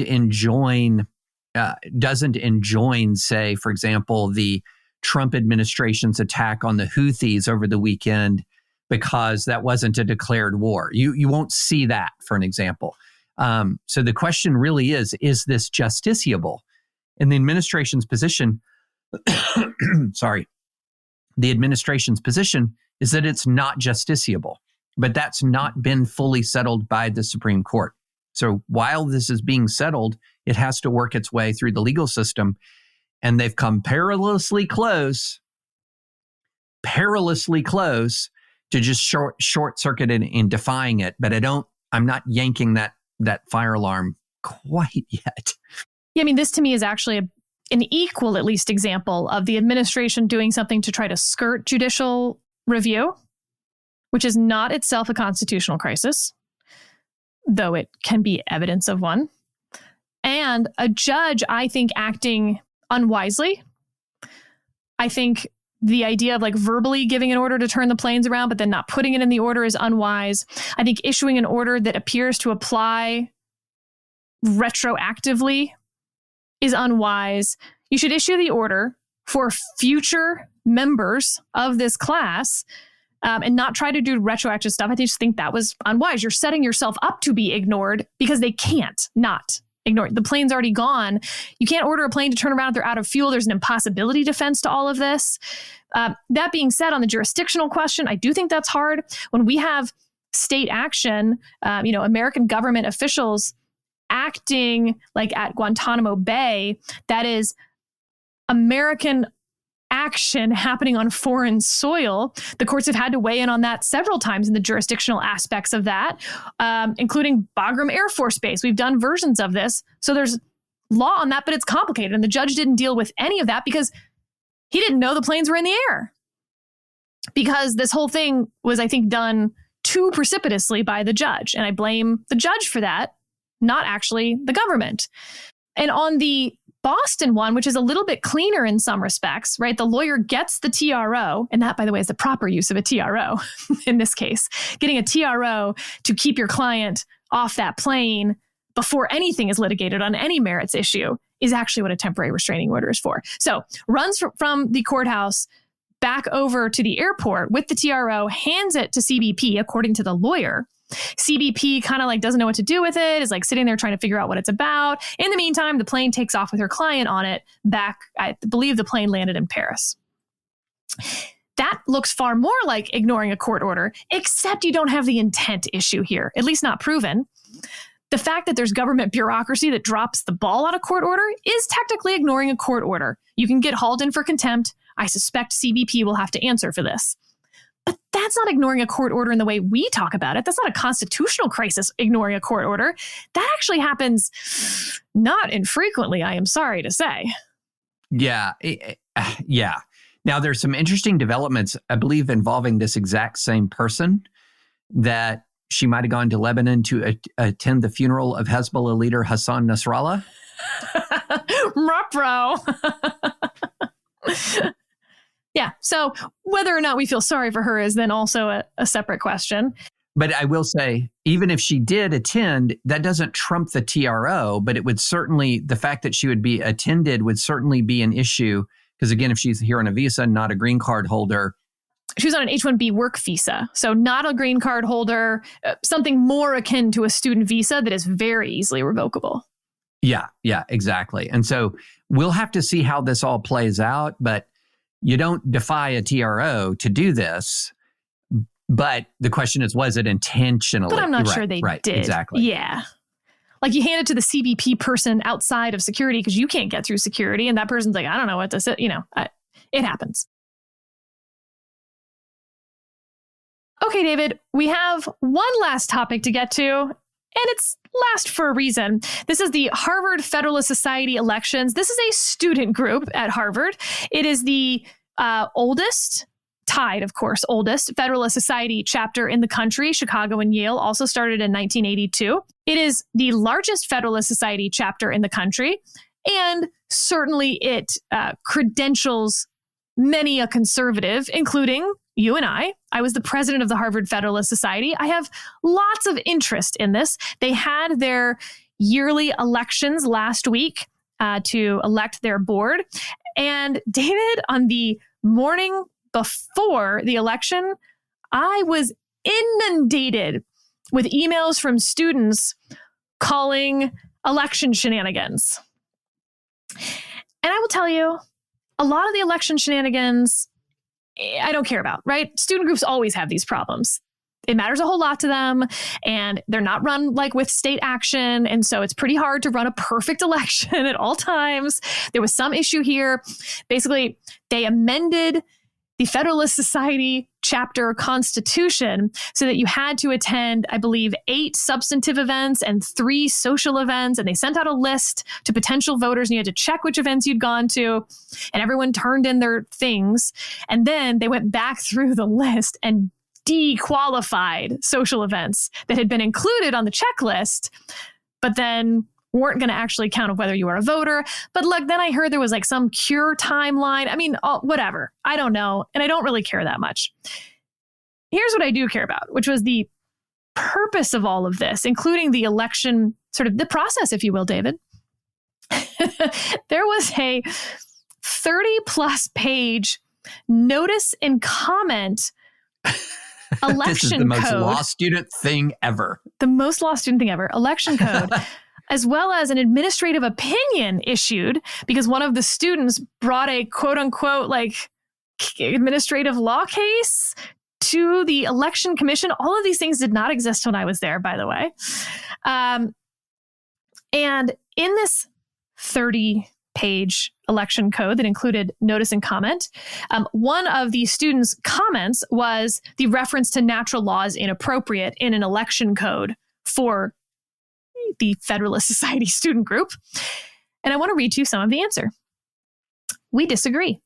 While some organizations improperly characterize the natural law as antiquated and parochial belief, it is anything but. The natural law is only the guidepost of interpretation, one required by, I don't know, there's some acronym here that I don't even know what that stands for, and generally accepted in parliamentary process. Indeed, the House of Representatives, before electing a speaker and adopting new rules, each Congress operates under general parliamentary law rather than published or adopted rules. This general law, discerned from common practice, is based on the operation of tradition and the natural law. Such law solves, rather than complicates, undetermination. And that may mean, in some circumstances, reference to, quote, the law written in the hearts of men, which iniquity itself effaces not, quoting Thomas Aquinas. The law does not predominate, but rather acts as a backstop where written rules run out. First, as to what the natural law is, the fundamental precept of natural law is practical reason. In terms of human law, Aquinas tells us that law is reason for the common good, made by him who has care of the community and promulgated. Aquinas offers a simple proof to justify this conception of law as premised in reason. That is, if something is contingent, it is reasoned, and human action is contingent. Since the law is human action, it therefore follows that the law is reasoned. Applied to law, reason governs how a polity ought to be governed, namely, for conformity to perfection and happiness, i.e., the image of God. Such an explanation may sound academic, but it avoids the golden calf of process worship. That is, it requires the interpreter to justify his belief in the common good, what most law students call policy. Process is not inherently valuable. Instead, it is the outcome that the process creates that justify the law. The idea of requiring one to ground a legal interpretation in reality, that reason is inherent to law, is not unique to a specific religion. Virtually every global culture, religion, and legal system assumes such a worldview. In the words of Professor Vermeulen, the common good condemns the abuse of official power for private purpose like nepotism or peculation. It underwrites equitable and public regarding interpretation of semantic and legal meaning, and it helps to prevent a kind of pointless and fetishistic legal formalism that benefits few and harms all. Wait, hold on. If it benefits few, it can't harm all. I don't know. Nor is the common good irrelevant to our context today, one related to parliamentary law. Indeed, such a rule merely reflects the power presiding officer already has under Robert's Rules of Order. That was it. RONR meant Robert's RROR, whatever. Anyway, so David, that was a lot of words that probably don't sound like they mean much. So let me summarize. Speech I like, good. Speech I don't like, bad. Me get to decide that. When other team in charge, they no get to decide. Process for me, not for thee. Speech for me, not for thee. I mean, this is, and there's one thing that I think is really, that I've discovered in a lot of these, because this goes all the way back to some of the anti-David Frenchism stuff in 2019, which got me really much more familiar with the integralism, common good approach, etc. And at all times, it just boils back down to what I think is right is a natural law. It boils back down to that. Including how this election is being run, which I find like this is the most absurd context. We will run this election using natural law, i.e., we won't follow the process when we think the outcome won't be for the common good in an election. And the other thing that's interesting, and look, I'm not going to cast aspersions on everybody. I have met an integralist or two who's a lovely person. I had a student in a class not long ago who was integralist and just phenomenal person, but just as a human being, just a delightful person to talk to get to know. But an awful lot of these common good constitutionalists are also among some of the most nasty, dishonest, and unethical people that you'll encounter in public life. And I wonder where all that fits in. Where does cruelty fit into natural law? Where does dishonesty fit into natural law? Oh, we're getting there, David. Okay, please keep going. Yes. Okay, so for those who may know, you can say it with me. The Federalist Society has 3 and only 3 principles. 1, the state exists to preserve freedom. 2, the separation of powers is central to our Constitution. And 3, it is emphatically the province and duty of the judiciary to say what the law is, not what the law should be. But David, we now have these splinter groups starting on these campuses to flank the FedSoc from the right. The one at Harvard, I believe, is called the Joseph Story Society. I'm also told it is, I don't know whether this is true for what it's worth. I'm told it's basically all male, and they have 1 female member to prevent arousing suspicions based on it being an all-male thing.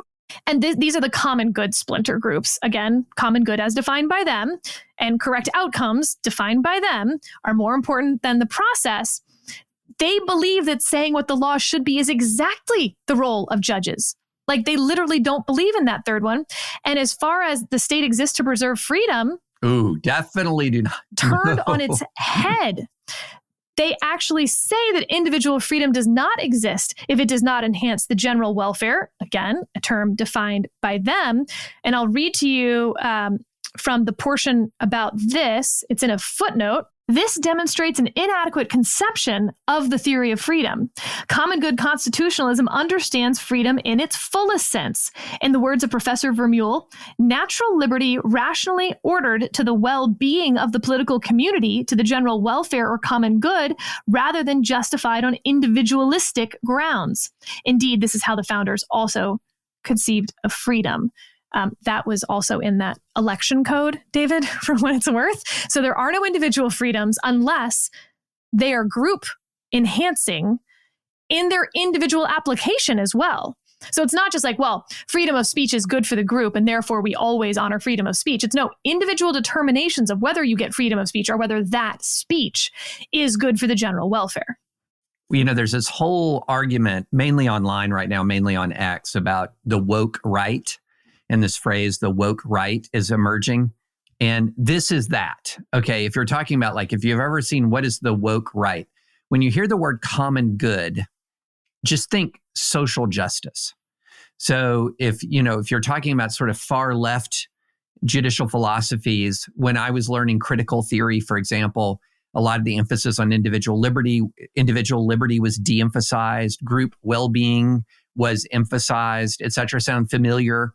A lot of this is just the flip side of sort of a social justice, identitarian, oriented, critical theory kind of left-wing judicial ideology coded and rinsed through Thomas Aquinas on the right. It's very similar. So if you hear the words common good, think social justice, because those are very, very, very nearly identical concepts coming from, at the end of the horseshoe, 2 different wings. And so when you hear a lot of this, what you're talking about, think of it as, again, it's like critical theory for the right, social justice for the right. That's what this is. So interestingly, David, the election was held, as you might suspect, given that they were in charge of the election process.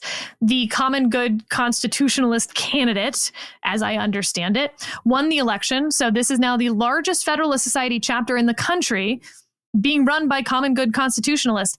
Interestingly, I'm told the next day, a group of underclassmen, if you will, at the law school threatened to, whatever term you want to use, filing a Title IX complaint against a fellow student, because within the Federalist Society, there's an officer who is responsible for creating events for women, marketing events for women to encourage women to join the Federalist Society. And they argued that was a Title IX violation, even though, of course, men are welcome at those events. It is not exclusively for women. They're marketed toward women, as the Women's Law Journal at Harvard Law School and many, many other organizations are as well.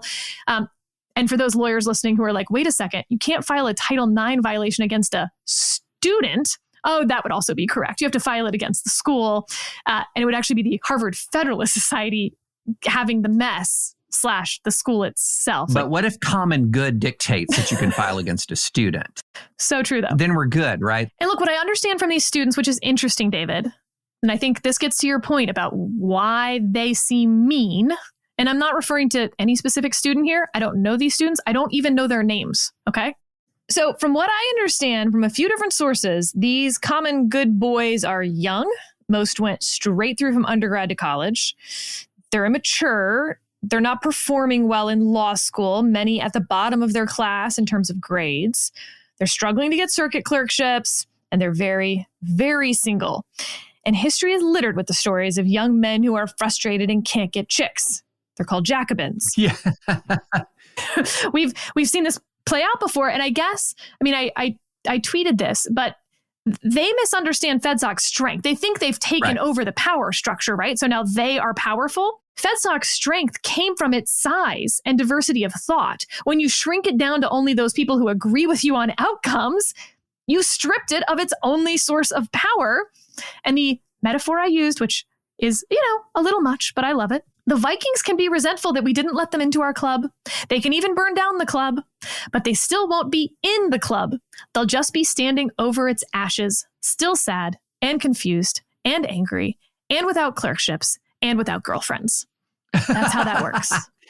I don't know, seizing control of the Federalist Society, based on my experience, Sarah, is just like turns you into a magnet for the opposite sex. The chicks love a FedSoc president. That's my experience.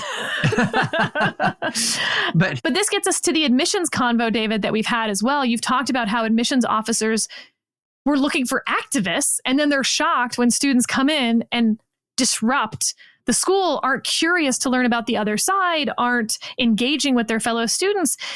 Here's what's interesting about that, and I've gotten some pushback that I find really, really persuasive, which is they already get that feedback naturally from the system, right? The admissions office doesn't live in a bubble. Like there's then the student life people, whether in undergrad or law school or anything else, that are coming back and being like, look, this person's a real problem on campus. You should think about how they got through the admissions system and stop that next time. But when it comes to this, David, here's my question to you. Does this represent diversity of thought that admissions offices, same as we want them to admit conservative students and liberal students and progressive students and sort of students from, who aren't political at all and grew up on farms and all the types of diversity? Is this a type of diversity that we may not agree with, but that should nevertheless be sought out now that it is becoming a force on its own?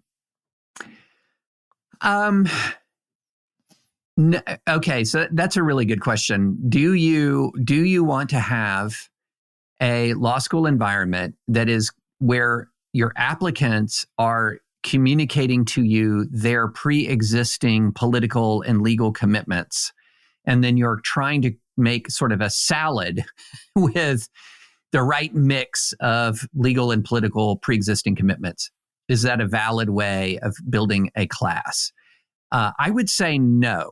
Okay, because I think the moment that you're emphasizing commitments and convictions in your selection process is the moment you're starting to go astray.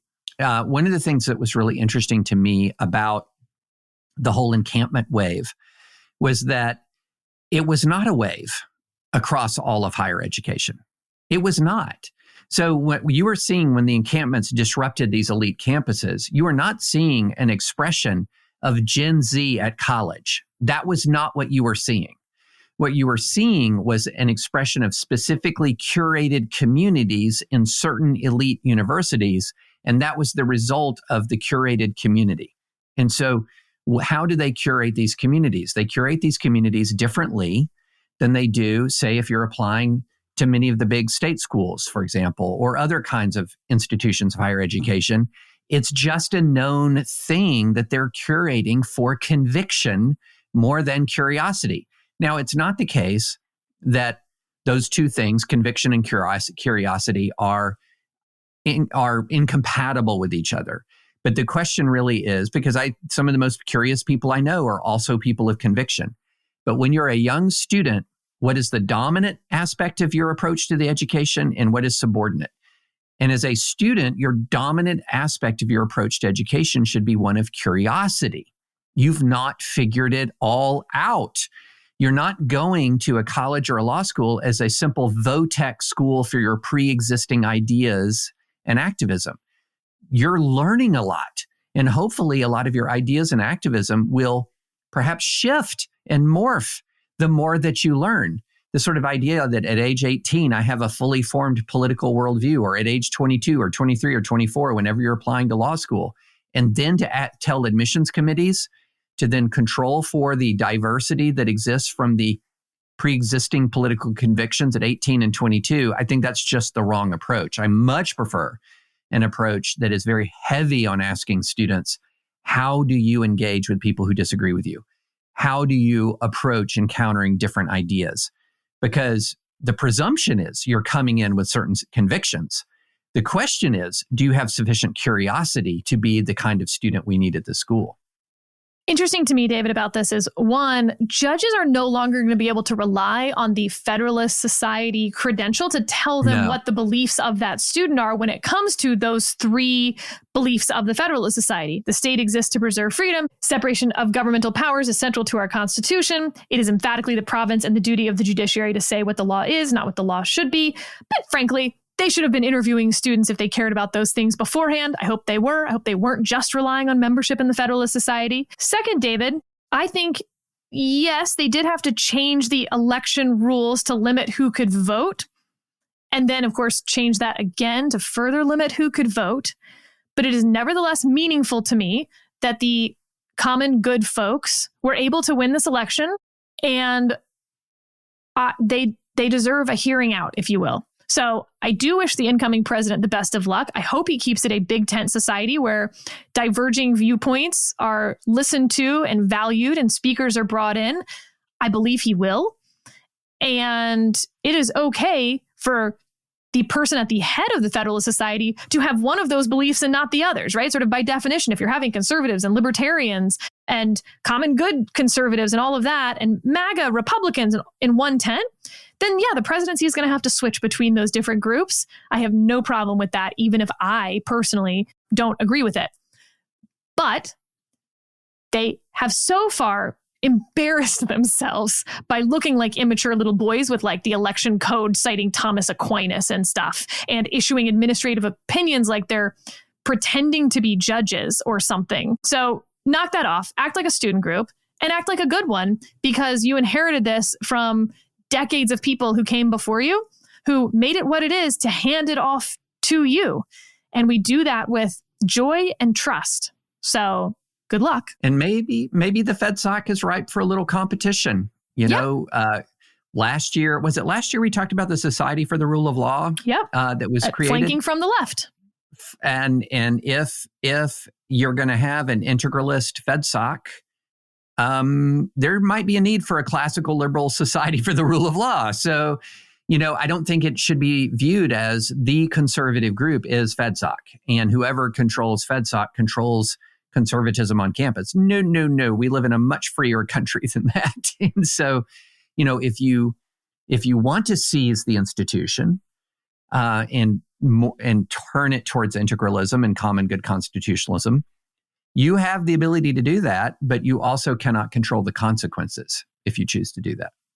Right. The other side gets to have living constitutionalism too. I mean, this is living constitutionalism. That's what I don't understand. Like, this is literally why the Federalist Society was created, to stand athwart living constitutionalism. And now 40 years later, it's like, but what if we do living constitutionalism for the right? It's like, you think you're geniuses? You think you like just came up with this? These folks are still alive. Ed Meese is still walking around out there.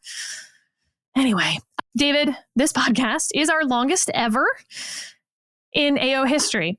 Longer than Dobbs, post-Dobbs leak. Longer than the Dobbs one. So some notes for the next episode. One, we've got a ton of circuit cases to go through, some en bancs, lots of 11th Circuit. There's lots of feelings on the 11th Circuit right now, David, it seems like, and they wrote them all out for us. So we'll be going through those, the 9th Circuit, the 4th Circuit. I think there might even be a 6th Circuit in there. We'll see. I'll go through the SCOTUS lottery system for seats on the next episode. Someone was on the ground, David. They did it. They got in through the lottery system. So I have their play-by-play of how it worked and whether they liked it. Before we go, I do have one correction. On the last episode, I said that there had been no justices who'd worked for the legislative branch, and the vast majority had worked in the executive branch, and perhaps this should illuminate something. I wasn't just a little wrong, I was double wrong. So first of all, Justice Clarence Thomas famously worked for Senator Jack Danforth. He worked for him mostly when he was Attorney General in Missouri, but he did come when he became Senator Jack Danforth and worked for him in the U.S. Senate, working on energy policy as a legislative assistant from 1979 to the beginning of 1981 when he became chairman of the Equal Employment Opportunity Commission. But also, little known or less known, Justice Elena Kagan in 1993 was actually a special counsel to the Senate Judiciary Committee when she worked on the confirmation hearing for Ruth Bader Ginsburg. So I don't know if that really counts as working in the legislative branch, but she did literally work in the legislative branch. My apologies. So two quick things before we end. One, interesting, I'm seeing that it might be the case that Trump had signed the pardons of all the J6ers with AutoPen. Of course. So interesting. And the other thing is, I would love to put a pin in maybe this discussion. I can't remember if I've said this before, but my son has been applying this cycle for law school. And he keeps telling me Reddit is saying this is a crazy cycle that tons and tons of people are applying. And then the Wall Street Journal covered this over the weekend. And number of people applying to law school right now, Sarah, is unbelievable. Unbelievable. So it might be interesting to have a conversation. Why? And I've got more on this admissions stuff that I have been percolating on that I would love to talk to you about as well. So let's put the pin in that whole law school admissions conversation. Maybe we can do a little bit more on the biggest question that plagues AO, that divides our country. Should you go to law school? Oh, yeah. That's one argument I've been decisively winning. You're not winning. I mean, you are winning, but you're not winning. Clearly, you're winning according to the Wall Street Journal's numbers on this. Yes, nobody is listening to me. All right. Talk to y'all in a couple days.